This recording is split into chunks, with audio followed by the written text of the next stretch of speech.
Cheers, everybody, and welcome to the Driver Recruiting Happy Hour podcast. My name is Darren Williams. I'm the president of CDLjobs.com. With me, as always, is the president of Ten4 Recruiting and a man who is fluent in 4 separate languages, Matt Beach. That's Beach, what are the languages again? I can't remember. Is English one of them? English is one. English. French. I don't know if it's French is it's redneck French. Is that Cajun? Well, no, it's not even Cajun. It's not. I took 2 years of French and didn't learn. Soddy Daisy, Tennessee has French classes? My French name was Matouge Ploge. Yeah, and so it's Matouge Ploge. Now, and so what I'm getting at is blue is bleu, spelled B-L-E-U-R. As in the cheese. I spelled it. I can hear my French teacher. Matouge Ploge, can you say bleu? I would go blur. No, it's not. It's not. But I would just pronounce it how it sounded or what it had on paper. But that's not. So Beach. My dad always used to tell me a joke that he could say "cut the grass" in French, and it was "modelon." That is good. I like it. Very good. Nice. Very good. So, what are the other two? Quick. So you got English and French. You've got it's redneck. I can speak redneck. A lot of people can't speak redneck. No, I can't. You can drop someone in a bar, and that's a redneck bar, and if you don't speak redneck, you're out. You're out. And it takes a while. You got to be able to know when to throw that y'all, that slang. There's a difference. There's a difference between country and redneck as well. And then I can also speak mountain folk. So basically, English and hillbilly. Mountain folk is one of those. Well, that's like, yeah, mountain folk is just similar. It's like, you look at someone, man, and it just don't look good. You're like, oh, that boy look like he uglier than a mud fence. And you just got to be able to understand what that means in the sense of he just doesn't look good, and so there's just some different languages, different lingos that I think if I were to create a resume, I think if you looked at that, you'd be like, that's pretty impressive. Let's talk about 4 languages. It would work. I don't know that I would specify them out if you list that on a resume. Just put bilingual. That'd be quadlingual. It could be. That's a word. It could be. You know who looks good, who's not uglier than a mud fence, and probably is bilingual, if I had to guess? Who's that? The vice president of operations at PDA, Scott Dismuke. Yeah, I like it. Scott, bilingual? I too speak redneck. I grew up in Southeast Missouri. Missouri, so I speak right on the cusp of redneck. Speak very fluent redneck. I'm actually in our Arkansas office, and my mother-in-law is from Arkansas, so I joke with her because I grew up in the boot heel of Missouri. And so I always tell her, if you cut the boot heel of Missouri off and give it to Arkansas, it'll up the IQ of both states. I have a question. Did your mother-in-law buy that thing, that piece of artwork behind you? I gotta be careful because my boss's mother-in-law did. So it's an interesting piece of artwork. I would like to know before this is over with. Is that copper? Looks like actual silver. We could have some gold. I'm not sure what that is. My wife is actually an interior designer, so she would probably know. That's I mean, you're one step away from having a wooden sign that says "Live, Laugh, Love." I'm just saying. Now, also realize the rest of the office, Scott, that you're taking some guff here from 2 guys who have matching Smokey and the Bandit. Hey, listen, Smokey and the Bandit, one of the most underrated movies of all time, and needs to be remade. It's got to have. Yes. And I don't know. Here's the who would play Johnny Knoxville would be the Bandit. Snowman. I think Ashton Kutcher would be the Bandit. and his wife, Mila Kunis. Mila Kunis. Yeah. That would be Frog. Be Frog. So who plays Jackie Gleason? Gosh, that's the key. I don't know. Jackie Gleason and his dumb son. Mike Coble.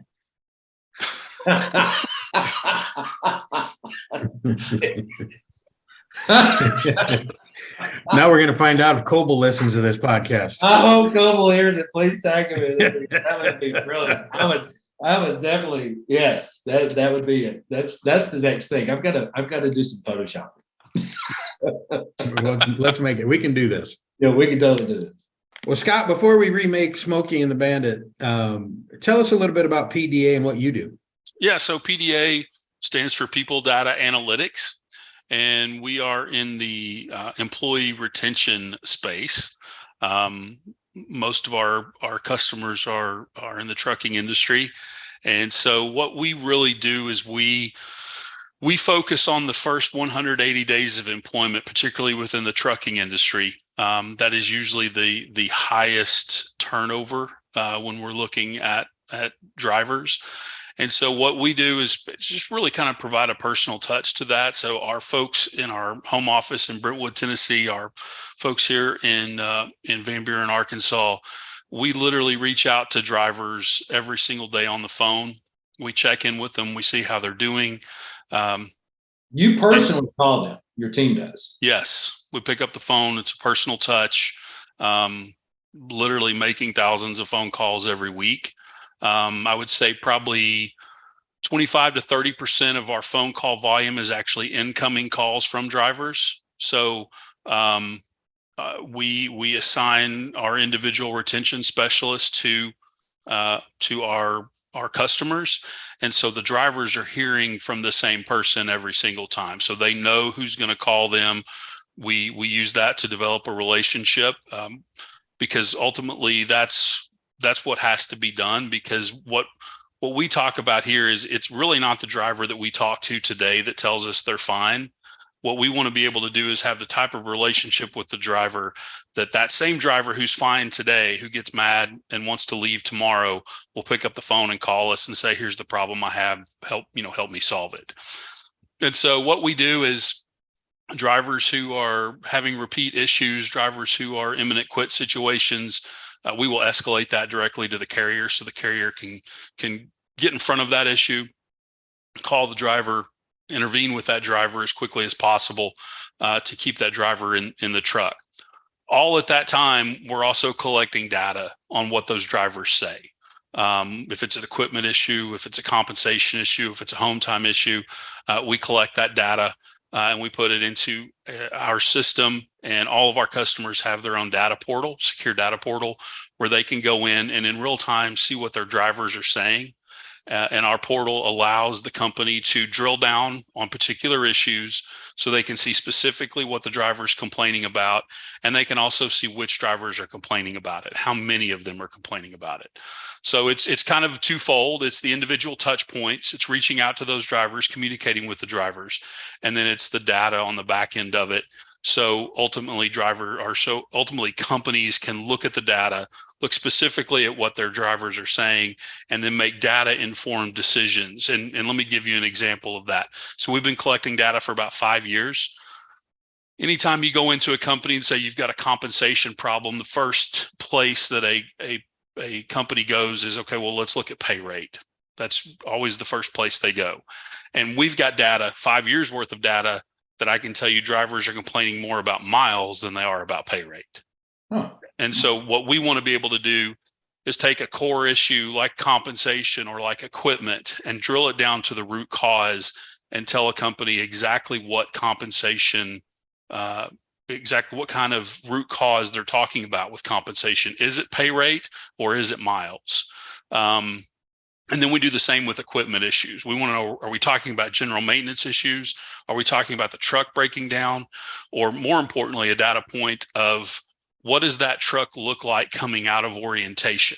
So equipment assignment. And what we tell companies is that equipment assignment is the first impression you make on a driver. So you've invested a lot of time, you've invested a lot of money bringing a driver in for orientation. So you've had advertising costs, you've got hotel costs, you've got travel costs, you got food costs. Then you're going to put them in a truck. This truck is going to be their office and it's going to be their home. And if you're assigning trucks that are already broke down or are dirty, then you're already off on the wrong foot with that driver. So we separate the data even to that point so they know what's a breakdown and what's an issue that you have literally at the time of assignment. Y'all really get into the weeds with all this information. Very much. Very I much. could see it even helping on a customer issue, right? What if, I mean, if 10% of the driving population complains about one customer, does that information get shared and say, hey, that's a problem? Honestly, I couldn't have, you couldn't have tossed one up easier. Literally had a customer. I'm really good at what I do, Scott. Well, there you go. So I carry this show a lot. Well, I'm not going to jump into that one. Give it 30 seconds and we'll drop off somehow, some way. That hasn't happened in a long time. Yeah. So we literally had a customer today that they do some work for some folks and we're having a lot of live load, unload delays. And it's really at one of the customer's locations. And so they literally asked me for a report today from the last 3 months. I was able to pull that report, all of the drivers' names, what the location was where they were having the unload delays. And then they're going to take that information. And this includes drivers who have voluntarily left, probably as a result of that, because when you have those live load and unload delays, then ultimately that's going to affect the driver's miles. It's going to affect the driver's paycheck. Yeah. So they're taking that data, they're going to the customer and they're saying, you're costing us drivers. We've got to get something fixed here. That's impressive. So, I remember the first time I met you was a long time ago, Scott. I don't know if you remember that magical moment or not. I do actually. It's seared in my head. And I was like, Scott, I'm with PDA, and I was like, people like me. And there's not that many people out there in the LinkedIn community for industry that are like me, but there are a few. And you said, I'm with PDA. I immediately went public display of affection. And I thought, okay, this guy is going to reach out and give me a hug. I would have hugged you. I appreciate that. It's still up for grabs. Just so you know, I'm still throwing it out there. All right. Well, let's email offline about that. Set up a date time. But here. So let's say that I have a trucking company, a large trucking company, small. It doesn't matter, right? What's fleet size, or do y'all? We work with large, we work with small, and anywhere in between. So the one thing that I see, this is just me personally, right? And the one thing I always see is carriers want to put, recruiting. It's recruiting's responsibility for retention. It's operations. No, they're responsible for retention. Safety, it's y'all's. And then you'll hear people go, it's everybody's job. I get that. But you have to have someone who owns it, right? Mm-hmm. And sometimes the people who own it also are over recruiting, they're over this, or over that. And it's like, it needs to be almost needs to be its own entity, its own little department in a sense. Yeah. Are y'all where to a point to where it goes, PDA, we can come in and be that for that carrier? Absolutely. So I will tell you, there's a couple folks that we work with that have told us after being on the program for a year or so, matter of fact, the president of a company called our president of a company and say, you guys are doing a great job. We're looking at this. We're trying to figure out how you do it. And we know how you do it, but we can't do it because we don't have the manpower to do it, but you do.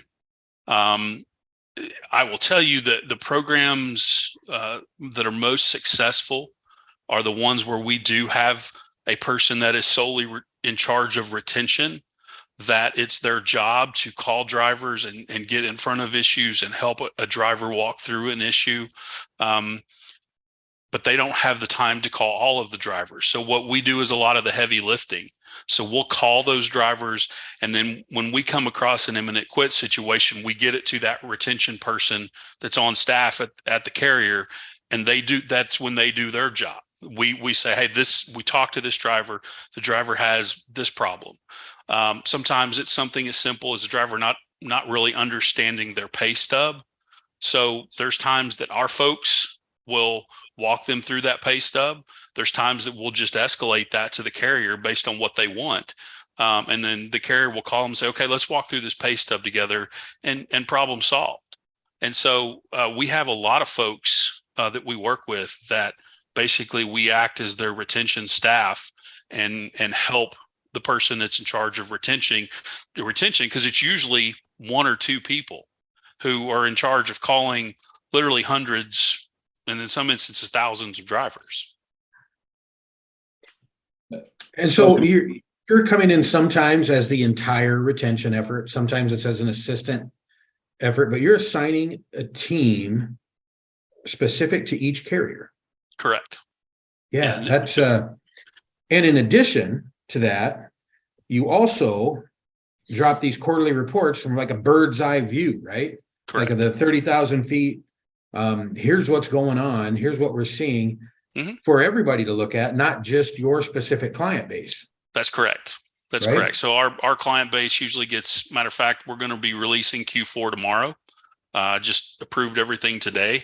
So our customer base already has a copy of the Q4 data report. Everybody else will have it tomorrow. It'll be on our website for folks to download.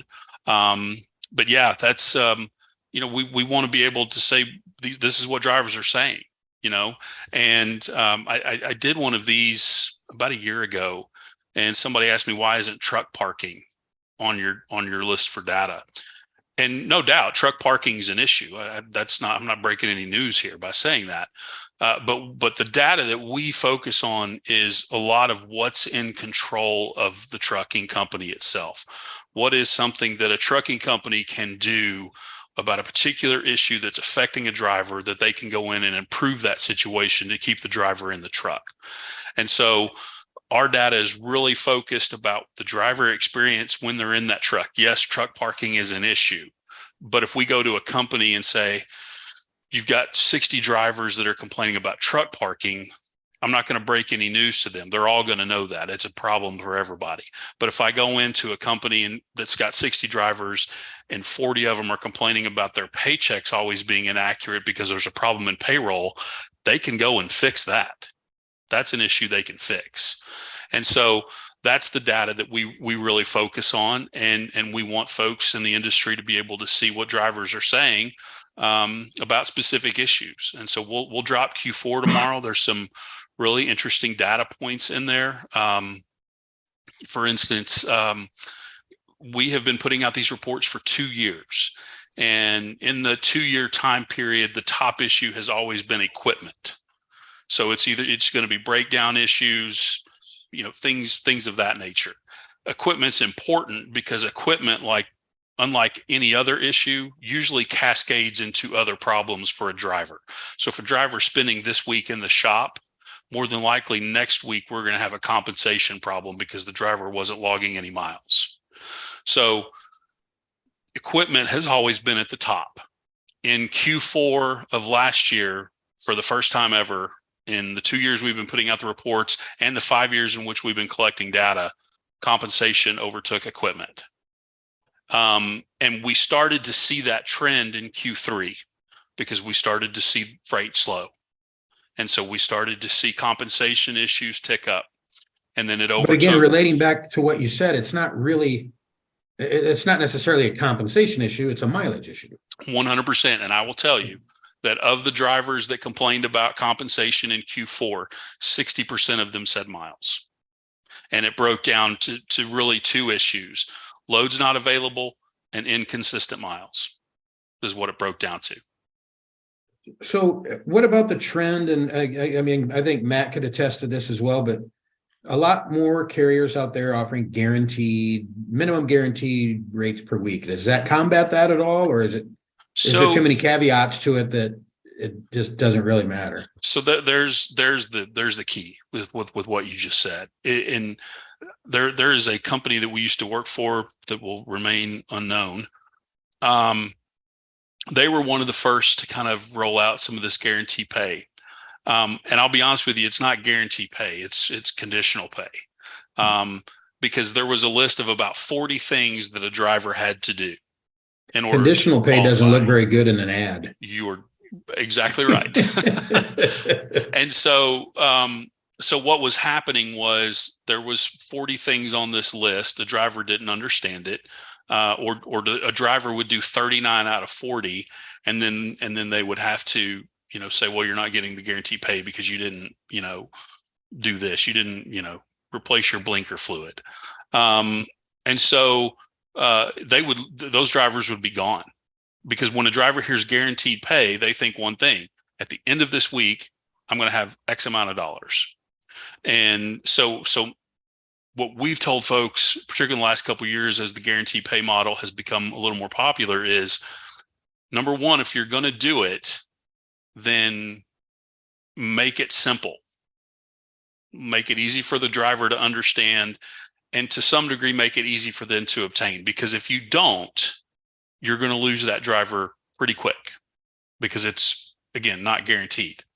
And so that was the advice that we were giving to a lot of carriers when it came to the guarantee pay. Some did it, some tried some hybrid models of it. I think, and this is just Scott's opinion, I have nothing to back this up on. I think the driver or the companies that stayed relatively consistent with their pay model through the COVID freight surge are going to be sitting in a much better position now as freight starts to slow down, because you had tons of companies out there raising pay while they were able to get good rates on freight, and now freight's slowing, the rates are coming down, and once you've got that toothpaste out of the tube on pay, you can't put it back in. Yeah. And so I think those companies that stayed relatively consistent with their pay models through the COVID freight are going to be in a more of an advantageous position going into this year, when there's a lot of uncertainty about the economy and the freight market. Now, Scott, I'm sorry if you've already mentioned this. I'm kind of going back to all the data, information, getting in the weeds, which a lot of carriers are not, I would say, not used to. Just a company like yourself be able to provide that info going, here it is, because a lot of they rely on internally. Surprisingly enough, they don't have that. And for them to start to get that information, I mean, there's a lot that takes a lot of time. So be able to use y'all, it's super quick. But how quickly can y'all turn that information around for let's say one carrier of a mid-sized carrier? Yeah. So our data literally is real time. So as our folks are making phone calls and they're inputting the information into our system, a company can go in. We've got a date slicer on our data portal, so they can go in and say, okay, I only want to see data for today. So I could go in and do 117 to 117, and anything that's gone in there today, they're going to see it. So they can look at their data by a single day. They can look at it weekly, monthly, quarterly, however they choose to do it. The date slicer in our portal will allow them to see it. So it literally goes, the data literally shows up on the portal as our folks are inputting the information into our system. Very impressive.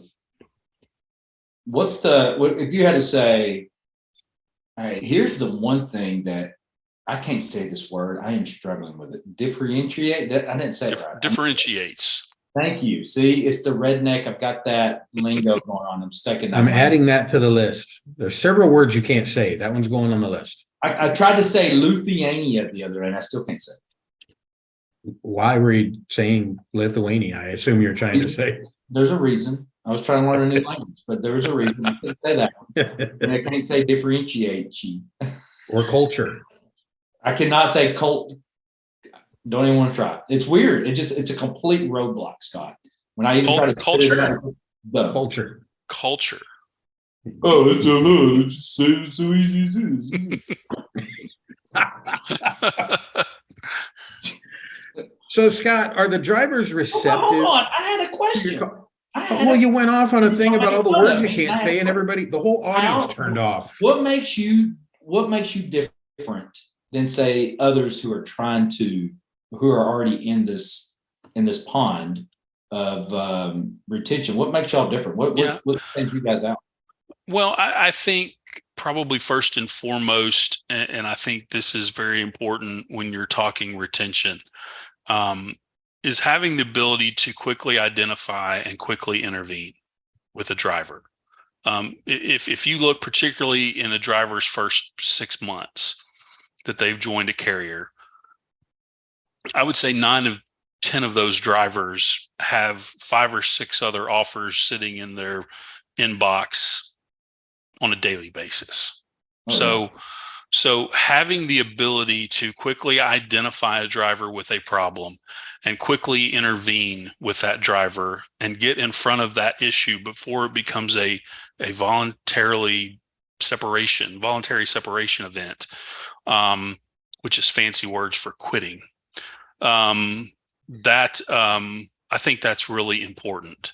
And I'm not going to sit here and say, because I honestly don't know what other people in this space, how exactly they do what they do. So I'm not going to say others don't have that ability to do that, but I will say that we do. Because of that personal touch point, a lot of times we'll be talking to a driver and have an issue escalated to a carrier before we even hang up with the driver. So the carrier knows about it. Then ultimately it's going to be up to the carrier what they do with that information. There's only so much that we can do. There's so many issues that we can help a driver walk through, or talk them off of the ledge.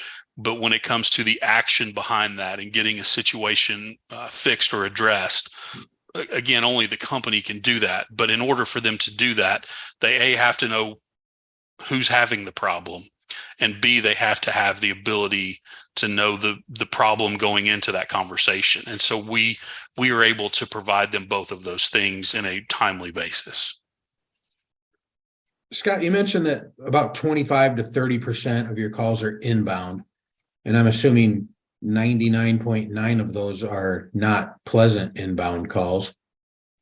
Are the outbound calls, are drivers receptive to that call, or do they do it begrudgingly? Or I mean, is it they're part of the process here? Let's fix everything together. So our program is introduced to the drivers in orientation. And one of the things that we tell the carriers is, hey, when you introduce this to your drivers, take credit for it.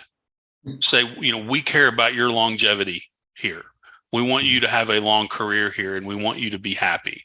And because of that, we've hired a third party to come in and walk beside you your first 180 days. They can answer questions. You can tell them things that you may not feel comfortable telling us. And so here is your retention specialist name and email, and here's their phone number. Plug that into your phone right now before you leave orientation, so you know when they're calling. And when they call, answer the phone and be honest with them, be open with them. We want to know the good, we want to know the bad, we want to know the ugly. Because if we're going to make your experience here top notch, then we've got to know the ugly so we can fix it. And we got to know the good so we can continue to do it. And so because of that, and because of the way that we introduce this in orientation, we have somewhere between an 80 and an 85% contact rate with these drivers coming out of orientation. Wow. And do you have maintenance programs that you offer to somebody past that 6 month? Yes. I mean, they're just out there, they've been there 5 years. They can still give you a call and say, hey, we got an issue here. Yeah, we've got multiple programs. The one that we've been talking about in the first 180 days, that's a weekly reach out. We're calling the driver, we're helping the driver walk through issues. And then we've got several carriers that kind of go into more of a maintenance phase, what we call retention monitoring, which is they hit that 180 day mark and beyond, and we call them a couple times a month. There's some that we call them once a month. And then we have a texting platform for drivers beyond that drivers can send in information, and companies can be alerted to if they're having an issue. They can use that beyond that 180 day mark. So there's plenty of opportunities and plenty of programs that we have that go beyond that first 180 days. The 180 days though is the focal point, and is where we have the high touch rate because it's such a high turnover period.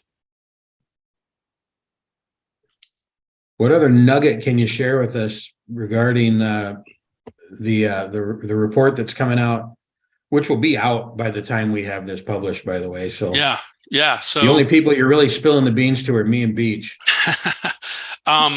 It's really interesting. I told you about drivers complaining about miles. So that issue went up 21 percentage points from Q1 to Q4.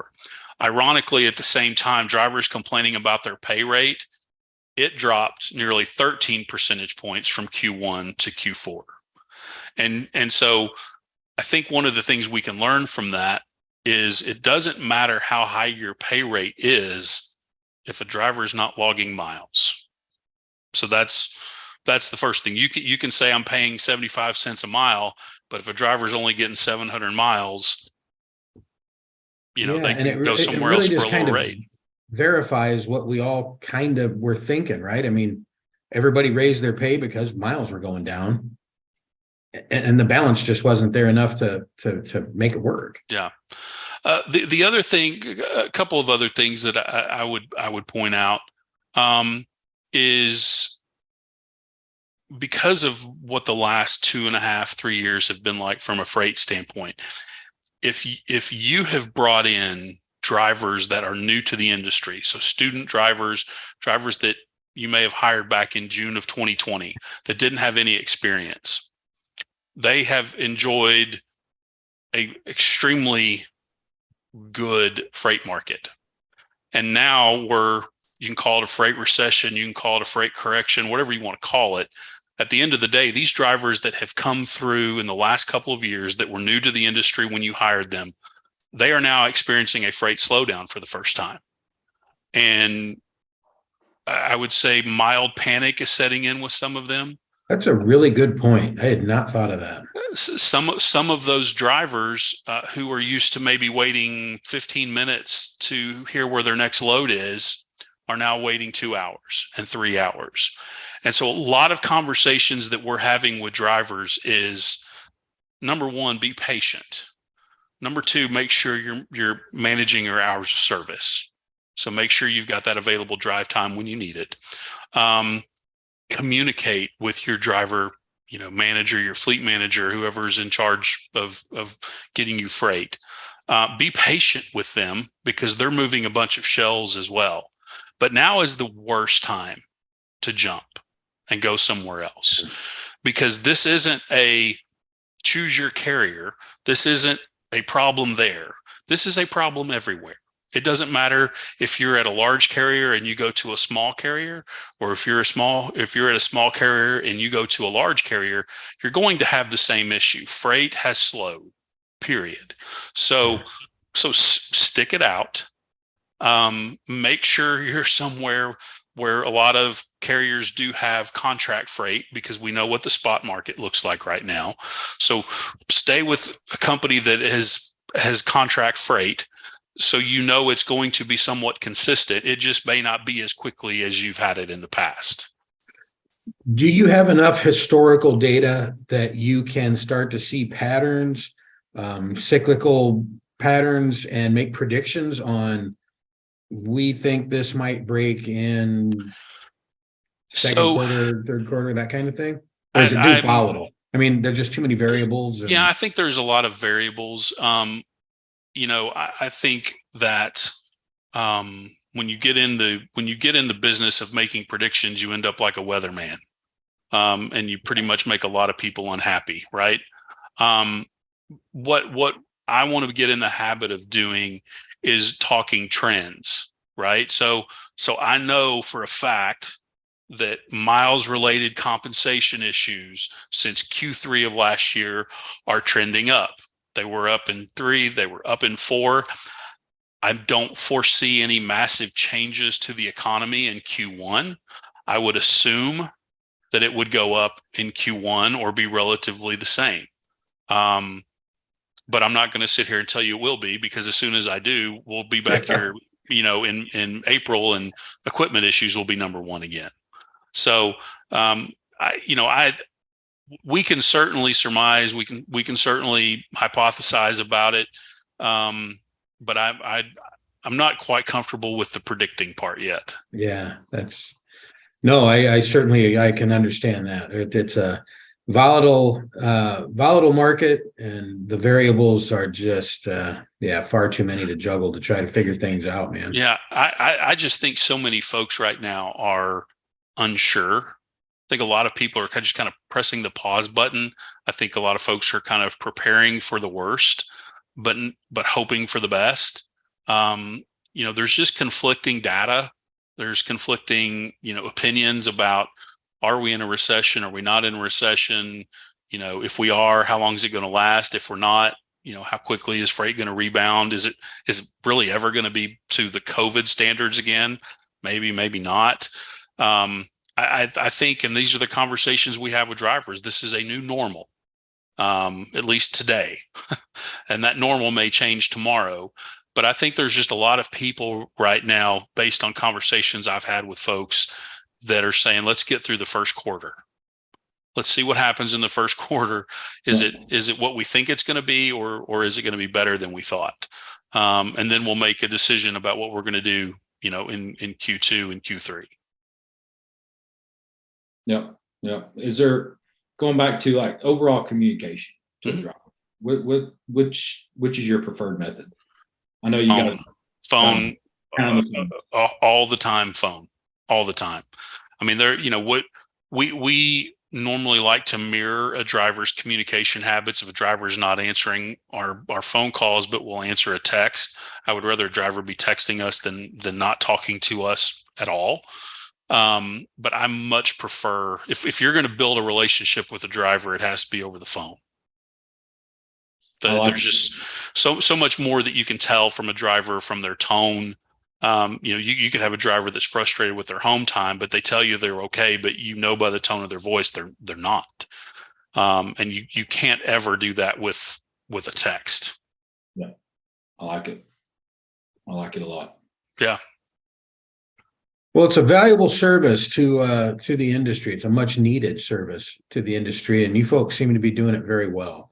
Well, especially again, the fact that you guys can step in and take it over, and provide that immediately, that data, without having to build something completely from scratch. You guys can jump in and go, which that's, to me, that's huge.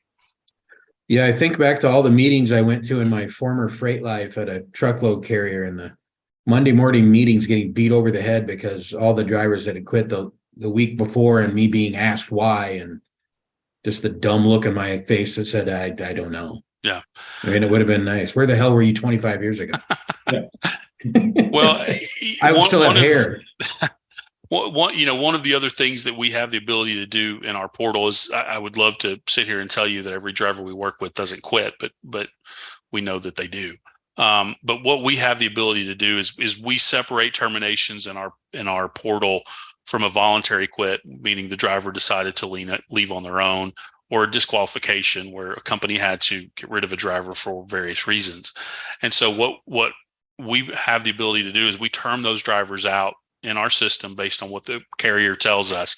And then you can actually go in and you can, on one of your slicers, you could say voluntary quit, and it will only pull up data for drivers who have voluntarily left you. And what's great about that is you can look at your overall data and see what that tells you. And then you can segment out the data from drivers who have voluntarily left and see how that matches up. Yeah. And that's great for the carriers to use, but we use it as well. So we will go in every month and we're looking at all of our customers' voluntary quit data.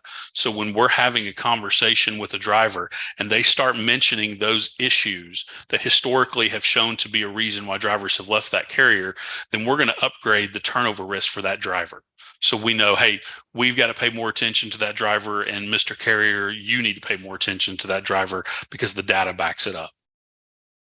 I would imagine a very complex matrix to try to figure out every week. We've got a lot smarter people than me that are working that stuff. A whole lot smarter.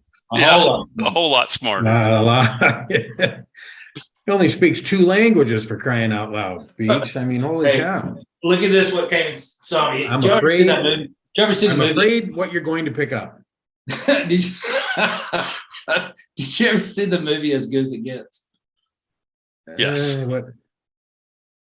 Aw. Look at this. Look at this still in the show. Ah, dadgummit. So do we have a name? Dog loves you. Yeah. Get out of here. Lulu. Lulu. Yeah. For those of you who are just listening and not watching the podcast, Beach's own dog just bit him live on air. No, she didn't bite me. She came close. She definitely gave him the dog warning shot. Put me down. Creeper. She did not want to be on TV. No, absolutely not. Absolutely not. Scott's giving us the same look. So before he bites one of us, I can talk about this stuff all day, man. He's a busy guy, man. We're going to let you get back to work. We don't have anything to do, but you seem very busy. Well, see, I had this blocked off. So, now you're going to make me go back to work. I mean, that's no good. That's no good. The beauty about this show is nobody knows what time we're taping it. So we could just start drinking. Which there's always that. Yeah, there's always that. We can have a heck of a show. You get fun. I'm going to go continue to decorate the office here. No, I wasn't making fun of it at all. I've just said it's unique. We haven't. Everyone has something different. Like we have this. This is a unique pattern that you have behind you. They're not a Scott Dismuke that I would say that would be behind. This is my normal. If you were in my office, if we were doing this when I was in Brentwood in my home office, you would see St. Louis Cardinals memorabilia. I like it. You would see. I'm a Cubs fan. We would have had to blur that out. Oh, that would have been. Now, see, Darren, we were off to such a good start. Well, it's not like you can hate me because I'm a Cubs fan. I mean, for crying out loud, I've gone through enough. Well, yeah, fair enough. Fair enough. We're kind of just the clowns. You just kind of tolerate, and Well, Darren, we'll have to figure out a time either to go to Wrigley or Busch and catch a game. Absolutely. You won't have to twist my arm for that at all. As much of a Cubs fan as I am, Busch Stadium is so much nicer. It's just such a better place to watch a game. I took my son to Wrigley for his 13th birthday. That's what he wanted to do for his 13th. So I clearly raised him right. Yeah. And I will tell you, we had a fantastic experience. The people there were fantastic. I would go back in a second. I will tell a story on me. I've been to the Cubs Stadium one time, and I only caught the 7th and 8th inning. And the reason for that is we went to the John Hancock building. Oh yeah, yeah. Went to the top of it, which was beautiful. Went up there, had some drinks. I mean, it's got a nice cocktail bar at the very top, and to get down was a very, very long line, and it was taking a while. And I looked at it and was like, guys, we got to get on this train line that's going to take us to this. It's going to be a while. They're like, well, we can't go. I mean, look at the line. I was like, I got this. And that was the moment my best friend was like, no, I got it. I started kicking the windows. Like, just get me out of here. Just help me, get me out. I just want to get out. I'm up there. Like I was having a panic attack. It was, you're gone. Immediately to the front of the line on the elevator down. And I was like, all right, let's go. Did they not question you or take you in? Or no, I thought maybe you'd get them off, get them down. Y'all, you're out of here. And we got down and we walked right out the door, jumped on the train, and we caught the 7th, 8th inning. And that's the brilliance of Matt Beach. Well, that story in and of itself. But it was that moment where I said, I got this. And my buddy was like, this is not, no. It's not going to end well.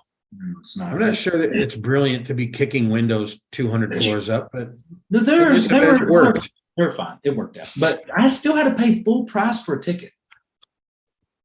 Well, at least you didn't have to wait in line to get down. They're like, it's Wrigley Field. You're gonna love it. You're gonna catch it. It'll be memorable. I'm like, this is a memorable piece of crap. This stadium. Oh, it's coming from a Cardinals fan. Wrigley's beautiful. I love Wrigley. It is beautiful. It's beautiful in its own way. It's historic.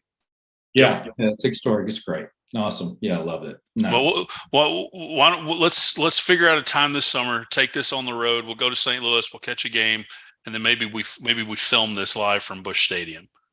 We'll do another data update. Can we do it like the actual Budweiser place? Isn't it right across the street? It's not right across the street, but that is definitely a tour that at least every male human being should go on for sure. I don't remember the last time I went to a bar and said, you know what, just give me a good old Budweiser. When was the last time you said that? Actually, the best place to go is Grant's Farm. So Grant's Farm is where they have the Clydesdales. It's where they keep the Clydesdales. You can get your picture taken with the Clydesdales, but after you do the whole tour, they've got this huge facility there, and you can go in and get any Anheuser-Busch product that you want. Nice. That's a nice tour, but so is the brewery as well. Nice. Scott, here's a question. Yeah. If we have listeners, which we have about 1 million, they wanted to say, hey, Scott, Darren, we want to get on a call. Mm-hmm. And quick 30-minute call, 1 hour. Sure. I mean, how do they get a hold of you? And what's some information that you guys got right now that you can So they can go to our website, www.pdateam.com. They can email me at Scott, SCOTT, Dismuke, DISMUKE, all one word, all lowercase, at pdateam.com. Or they can call me on my direct office line. I'll be happy to talk to anybody. That's 615-398-2303. Nice. And just pick up the phone, give you a call, set up an appointment, and you'll go through everything that you just mentioned. We can give them a demo of the data portal, show them how it works, go over the program in a little more depth, and the issues that we will handle. Ultimately, that's really up to the carrier, what they want us to handle, what they don't.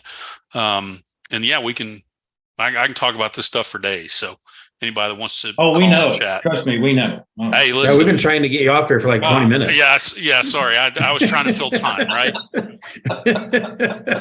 So, yeah. Hey, Scott, seriously, thank you very much for coming on. We know it's a busy time for you, and we appreciate the little hints you dropped there about what the outlook's going to look like here. And folks, if you haven't done it, take a look at the PDA quarterly outlook. It's good stuff, and it's stuff you should incorporate. So, Scott, thank you very much for coming on. Thank you, gentlemen. Always a pleasure. Listeners, be safe and keep on trucking. Thanks.